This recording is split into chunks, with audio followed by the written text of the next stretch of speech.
بسم اللہ الرحمن الرحیم۔ ناظرین کرام، السلام علیکم۔ گزشتہ عید مبارک۔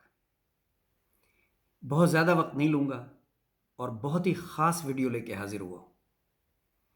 میں نے تحریر کیا ہے شکوہ، ایک سابق حکمران کا شکوہ اپنے مقتدر حلقوں کے یا اداروں کے سربراہوں سے۔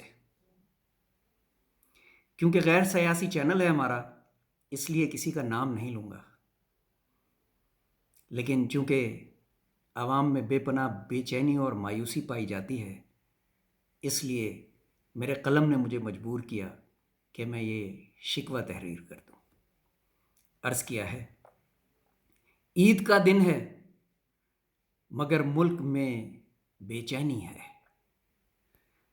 عید کا دن ہے مگر ملک میں بے چینی ہے، اے کاش سمجھ پائیں نئے حکمراں یہ بات۔ اے کاش سمجھ پائیں نئے حکمراں یہ بات۔ تجھے پتا تھا کہ تنہا ہی لڑ رہا ہوں میں۔ تجھے پتا تھا کہ تنہا ہی لڑ رہا ہوں میں۔ تجھے پتا تھا کہ بندوق نہیں میرے پاس۔ غور سے سنیے گا۔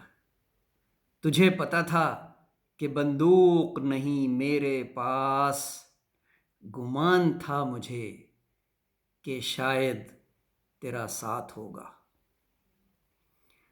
گمان تھا مجھے کہ شاید تیرا ساتھ ہوگا، منزل ملی اگر تو اہل وطن شاد ہوں گے۔ منزل ملی اگر تو شاید اہل وطن شاد ہوں گے۔ اپنے جانے کا مگر دکھ نہیں اتنا مجھ کو۔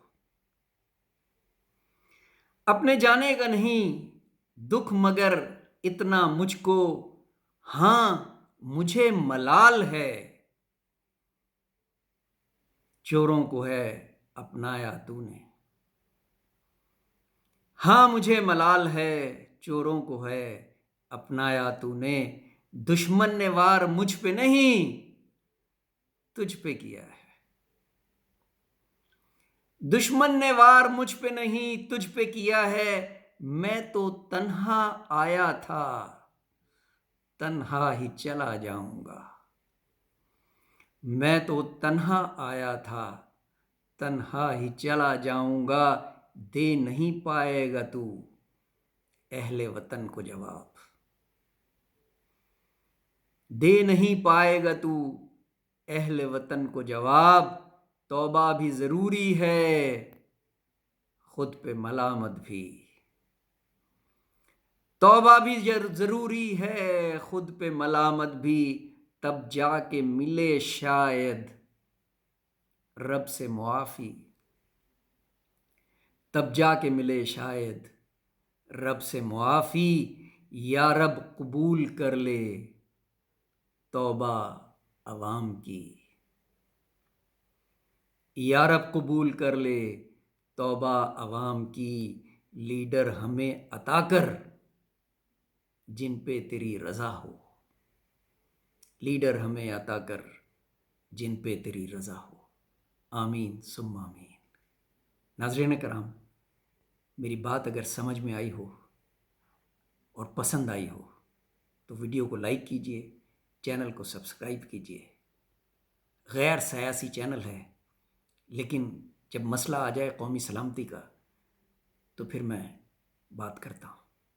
آپ کا بہت شکریہ۔ اللہ حافظ۔